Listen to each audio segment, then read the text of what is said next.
She's imperfect, but she tries. She is good, but she lies. She is hard on herself. But I will be sad to tell you. I will not be coming back. Until, I don't know, foreseeable future. In fact, it's the one submission, even though he's not my husband, never was, and I don't have to do this. It's the one submission I will have, is that I will not be coming back unless I'm invited. Who knows, maybe it's 50 years from now.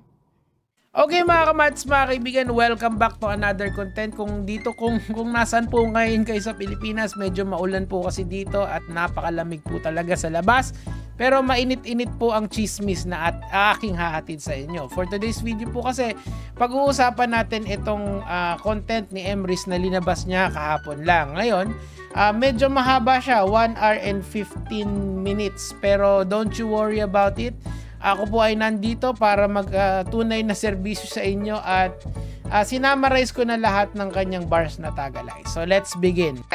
Let's go into my life story, guys. Get excited.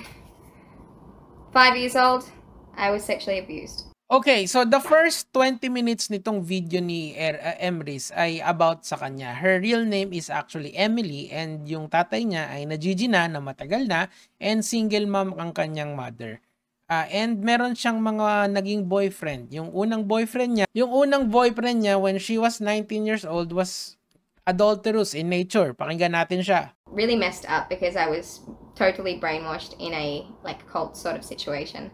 The person was in a lot of power, ended up being my employer, and it's really, really sad. And I was in an adulterous relationship. So I tried googling kung anong ibig sabihin nun. Sabi dito sa Google, a woman who engages in adultery, which is a sexual relationship with someone who is not her spouse. Okay, the term is often used to describe a woman who has an affair. Okay, so well, sinabi naman niya na may jowa bells yung lalaki na kinasama niya nung una, and yun nga, it was very deviant in nature. At hindi rin natatapos doon, mga lords. Sabi niya ganon, meron daw siyang bold.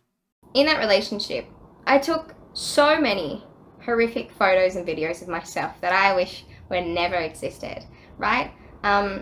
For this person to, get approval. I don't know what I was doing. All I know is I didn't know God beforehand, and this was, I believe, the enemy feasting off a soul. It's really horrific, actually, what happened. Hundreds and hundreds. I don't even know how many, right? I did so much for this guy, and it's so sad because it ripped away at my dignity as a human being. This is why when I say don't insult me about Huai Kuang, I mean it. So, nagtataka ako bakit to binibigay sa inyo ni Emily. Kasi nga, it's a backstory na hindi naman related kay Adam. Pero bigla akong nagulat kasi binring up niya yung Huai Kuang na merong allegation si Adam sa kanya na meron siyang ginagawa dong quote-unquote sketchy business. And kung papanoorin niyo yung intro, actually, yun yung point kung bakit yun yung, kung ba't pinakita ko sa inyo yung intro doon. Isa sa mga sinabi niya nung interview niya ren na siya daw ay isang prostitute. Okay, so I do believe na doon nang gagaling yung backstory na to.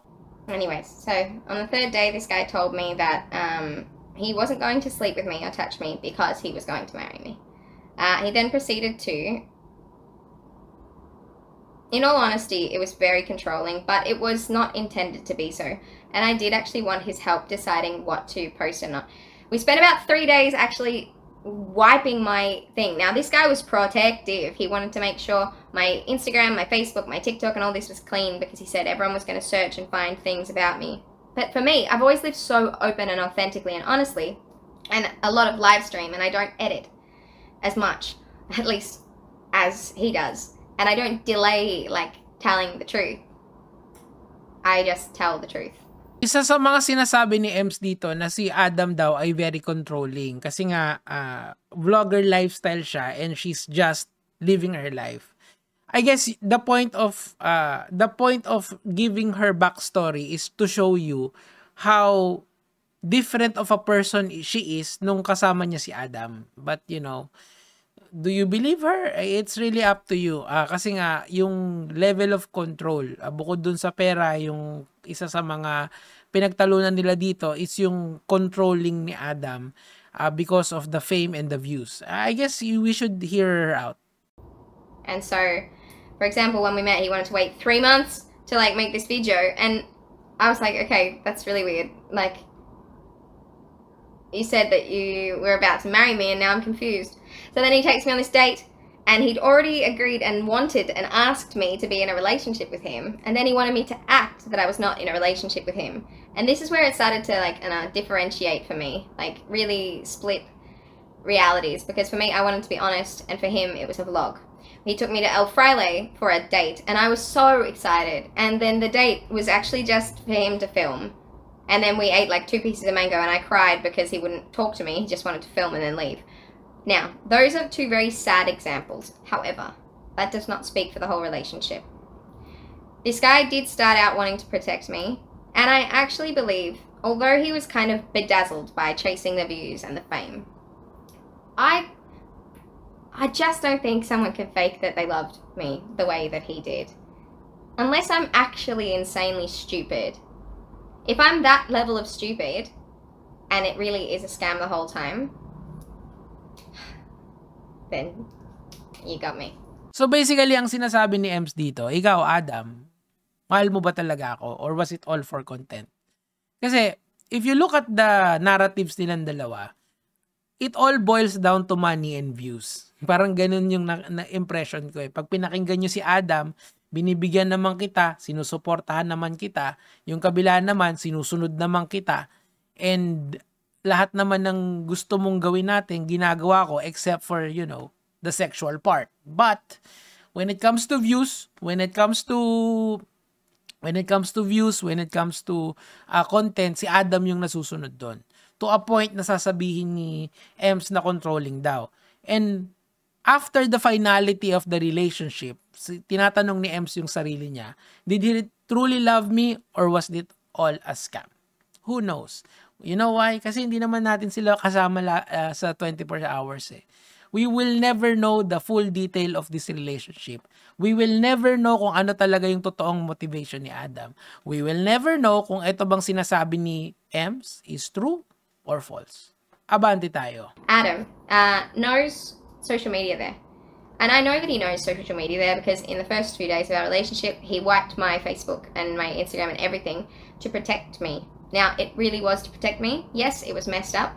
Yes, it's kind of sad because I've changed so much about even the way I dress. I was praying for that. But at the same time, I lost kind of control over my own art. I used to post very freely and openly and all the time and like every few hours or this or that, just open and honest because I felt like it was easier for me to maintain authenticity rather than constantly manufacturing stories and waiting weeks and then posting and building up hype. And that's a vlogger's life. I'm not that. I'm very just open and honest. Nung una mga Lord, she was so happy kasi nga may dumating sa kanyang buhay na isang lalaki na very protective. Pinagdasal daw niya yon and ayan na nga. And sinasabi niya that Adam did not sleep with her. Pakinggan natin. Sleep with me. Although he's a bit spicy, but he never slept with me, which is, I'm very impressed. Was hirap. Ang impression ko dito mga Lods, nasasakal siya kay Adam. Nung simula, protective, pero habang tumatagal, nakakasakal. Kasi nga dati, she can post freely, tapos bigla na lang hindi na. So, nakakasakal ka, Lods. So, one thing led to another, parang bottleneck yan eh, di ba? Sa simula, magigets mo pa yung pananakal, pero habang tumatagal, hindi ka na makahinga, gusto mo nang kumawala, and doon na nagsisimula yung away, di ba? Pag miski maliit na bagay yan, pag-aawayan nyo.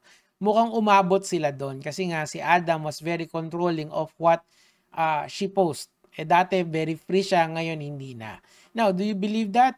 Kayo bahala, pero yun yung impression ko doon. And one thing din, as magsasalita ako as a vlogger, kasi dito sa social media kasi, you have to time it well. Halimbawa, nga etong issue na to, kailangan gawin ko to today. Hindi ko to pwede gawin bukas or sa susunod na bukas kasi mas mababa na yung interest ng tao. So, I have to time it well.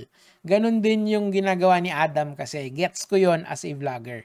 Kung trending, talagang kailangan mong kumamada. Pag hindi, yari ka. Kasi makakakuha ka pa rin dun sa sa audience mo, pero doon sa karamihan ng fans na interesado dito or audience na interesado dito, hindi masyado.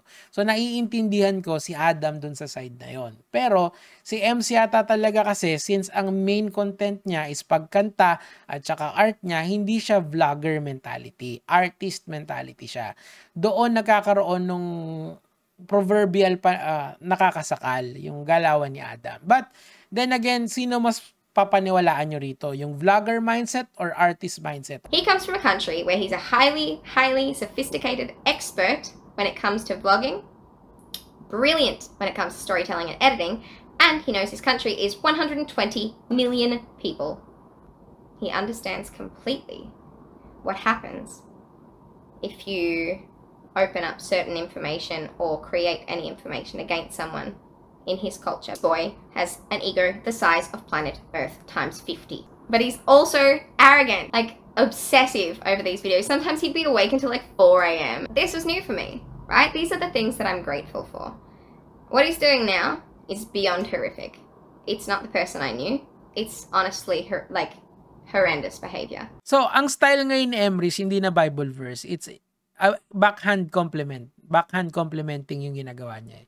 So, paano yon? Kunyari, sinabi ko, ikaw parang gwapo mo kaso parang may parang may sakit ka eh. Ganon yung backhanded compliment. So, may compliment, may criticism, or may pang-asar. Sa kanya naman, may compliment, kaso may criticism. Dito kasi, pinalalabas niya na magaling na vlogger si Adam. And kung yung arrogance niya is justified na pagiging magaling na vlogger ni Adam. And meron daw, ito yung pinaka-kicker dito meron daw mga information na nilalabas si Adam na either private or fabricated. Information that is created, sabi niyang ganon. So, what are this information? Hindi ko alam. Sinabi niya na dun sa interview niya na may mga well, alam niyo na siguro yun kung napanood niyo yung part 3 noon, di ba? But this is on a whole different level kasi sinasabi niya dito na may mga information talaga na sinabing kasi nungalingan si Adam.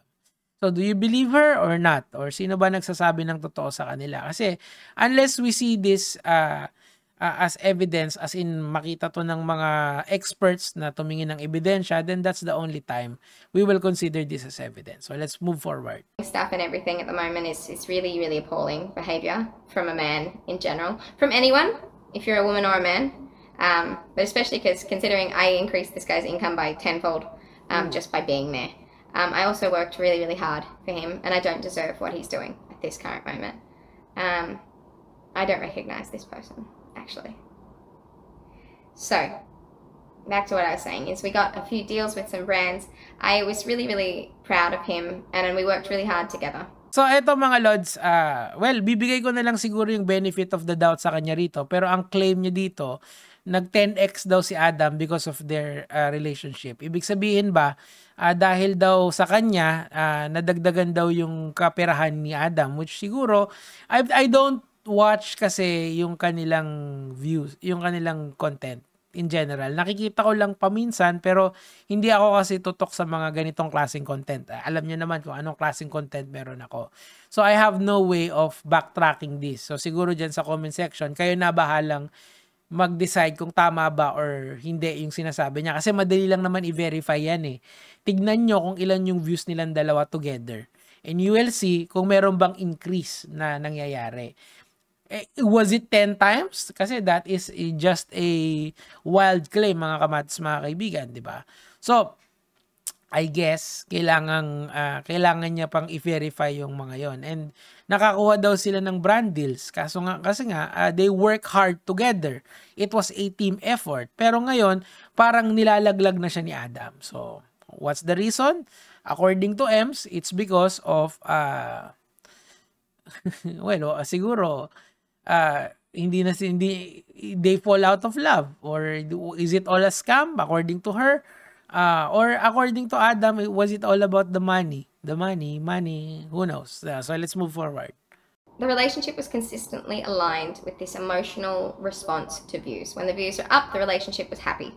When the views were down, the relationship was not happy. Ngayon mga Lods, let's do a little bit of experiment. Actually, ang kasama lang dito is yung mga solidong fans ni Adam. As in, kung nanonood kayo lagi sa kanya, you can answer this question. Pero kung hindi naman, well, we can do a little bit of research. Siguro mga 10 minutes lang yan, tapos na yan. Pero ako kasi, ayokong gawin to kasi it would be very biased dahil sa akin yung sagot manggagaling. Dapat sa inyong mga nanonood.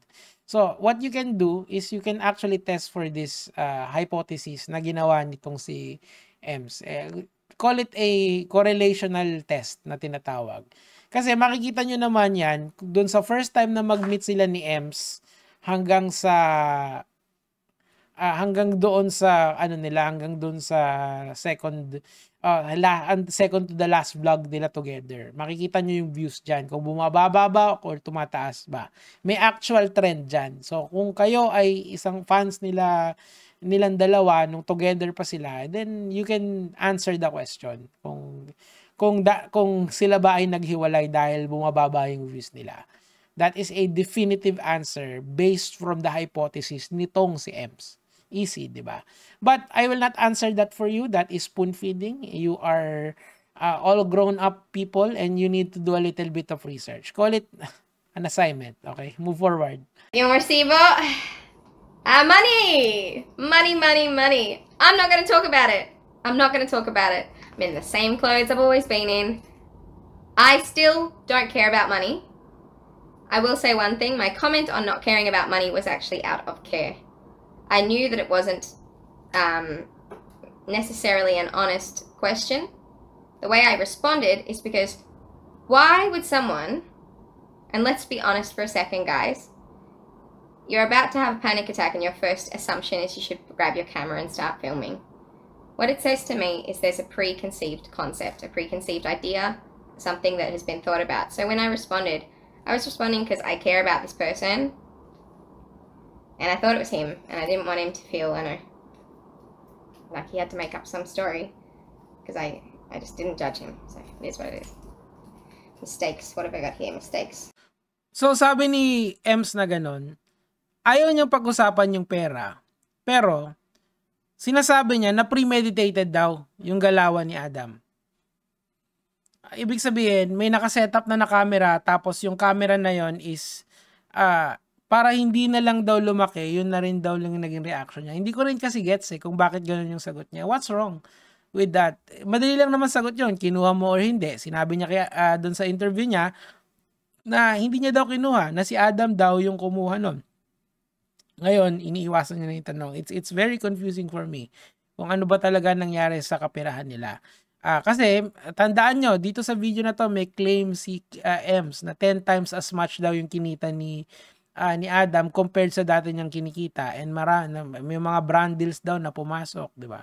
So who's telling the truth? For me, it's a very confusing matter. So to abante tayo. I'm very honest, but at the same time, I thought of our audience as people that I respected, and if he's going to threaten breaking up with me for the 12th time, I was done. I was so tired of being tortured. If you want to talk about emotional issues, the day that I was proposed to, I was broken up with as well. And I don't want to bring in too much new information, but that's a fact. But that's also because he wasn't ready, and he said that himself. And in all honesty, I didn't want this. I think he just, because we weren't sleeping together, so maybe he rushed it because of that, I don't know. He's a boy! So, eto yung proposal. Parang kino-question niya kung bakit ba nag-propose si Adam to begin with. Was it because of love? Was it because of money? Was it because of something else? Totally different. Now, as fans nilang dalawa, or yung nasubaybayan nyo sila, siguro kayo yung makakasagot nun. Pero, ang ino-offer niya dito sa video na to, because Adam is a boy, and akala niya makaka-score siya pag naging sila na or fiancé na sila. Well, would you believe that or not? Was it just content or was it about, scoring kay Ems? Well, hindi natin alam. Totoo lang kasi nga, hindi naman natin alam lahat ng facts of the case. Hindi natin sila kasama sa pang-araw-araw. We don't know their private conversation. We don't know their private life. We have not spoken with them together in a room. Okay? We don't have their counsels kung meron man, di ba? So, let's just move forward dito sa storya na to and hopefully we can get a honest resolution. Destroyed me because I had also, it was 3 days before we were going to be paid for something. It was obvious to me why he was leaving, and I couldn't function knowing that it was nothing to do with love, and I couldn't function thinking that I was so stupid or I believed this person. Even to this day, I don't know. So my response also online about, like for example, the song that I posted that as someone is very upset about he was in it for the money. So mga Lods, gusto kong magkwento muna sa inyo about sa isang vlogger at saka couple vlogger sila kasi. So, nagkatulfuhan tong dalawang to, okay? So, yung lalaki kasi, hindi niya sinasabi kung magkano yung kinikita niya dun sa babae. Pero nagbibigay naman siya dun sa babae. Nung nalaman ni babae na sobrang laki pala nung kita nung lalaki, naggalit siya, tas nagpatulfo siya. Tas nagkatulfuhan sila, it's a big social media drama na I believe na cover ko, hindi ko lang matandaan kung ano yung details nun. Pero kung alam nyo dyan sa comment section yung tinutukoy ko, let me know. So, bakit ko kinakwento yun? Because the story is so similar to this. Nag-break up sila 3 days bago sumahod essentially. May ina-expect silang pay na manggagaling sa isang social media platform or sa somewhere, malamang yon sa YouTube yon or sa Facebook yon. Tapos biglang magbe-break up. Okay. I think doon siya unang na-upset. This was the first straw that broke the camel's back. But you have to put it into context. Sinabi niya rin kanina na 10 times daw as much yung kinikita ni Adam nung kasama siya. So this is not just a few $1,000. This is a very significant amount of money na kinikita nilang dalawa as a couple. Okay? So, you have to know. Kailangan mong malaman kung ano yung punot dulo nitong story na to. Kasi, ang lumalabas sa akin, after hearing everything, after reading everything, it's about the money. It's about the money, honey. No money, no honey. We kilo money. We had no closure. We had a phone call where I was literally suicidal and so was he. We had a bunch of texts where there's swearing and it's hectic and sad. And then nothing. So first it was block lahat, walang contact until Makagago. Now, when Makagago called him out is when he contacted me again, which is so messed up. But if I knew it would hurt him, I never would have done it. If I knew it would actually really like nasira, no way.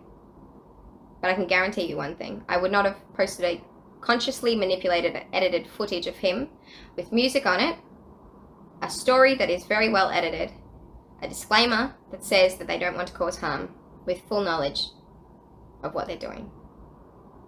And a bunch of, sketchy information that's not real. Dito sa part na to, hindi ko pinaniniwalaan si M. And I'll tell you why. Kasi kinukumpira niya yung pagla-live niya nang umiiyak siya versus yung live stream ni Adam na may mga information siya nilabas na inedit niya. Kasi yung isa raw emotion, yung isa naman premeditated video, okay? Kasi edited, di premeditated yun, pinlano yun, di ba? Ang point dito kasi, sana hindi ka na lang nagsalita nung simula. Kung ayaw na niya sa'yo, then just accept na ayaw niya na sa'yo. Si Adam naman, hindi naman din siya nagsalita nung simula. Actually, di ba, isang post lang meron siya. Tapos, he just wanted to move forward. Pero, you did not let up eh. Naglabas ka pa ng video. So, nagkaroon tuloy ng response. And yung response na yun, yun nga lang. Sa kanyang side na kasi naglabas na siya ng ebidensya, literal eh. Because I have everything I could need, and I spoke to some people for advice about it. And the thing is, if I posted, 1, it's illegal, and 2, if I share with any legal stuff, this person goes down. And it's like, do you really want to annihilate a human being? Well, totoo lang, sinabi ko naman din sa inyo, di ba, hindi ko gusto yung video ni Adam kasi meron siyang liability dyan. Kung ano man yun, hindi ko alam. Pero itong si M, sinasabi niya na he would annihilate a human being. I don't think so. Saan pa mo muna, syempre, di ba? And you know, paano mo patututukan yung kaso na yun? Eh, di ba, aalis ka na ng Pilipinas and you found someone new. Additionally, I know the timing of this video is interesting because I did mention that I had met someone new. And then, like, just a few days later comes out this video. It looks pretty rough. However, I have obviously met someone. For the views or for the pagmamahalan, content o kasal, pera or put a ring on it. Yan ang tanong na naiwan sa aking isip pagkatapos ng maraming oras na pagsasaliksik dito. Minahal ba ni Adam si Ems dahil she looks like an angel? Or ginamit lang ba ni Adam si Ems sa kanyang content? Or magkano kaya ang kanilang hatian? Sa Facebook, YouTube, at TikTok. Pero, sabi nga ng FM 316, ang magkaaway ipagbate, gumitna ka at huwag kumampi. Yun lang naman po ang sa akin mga Lods. Gege. And I love you too. I love you. I love you. I love you so much. I love you.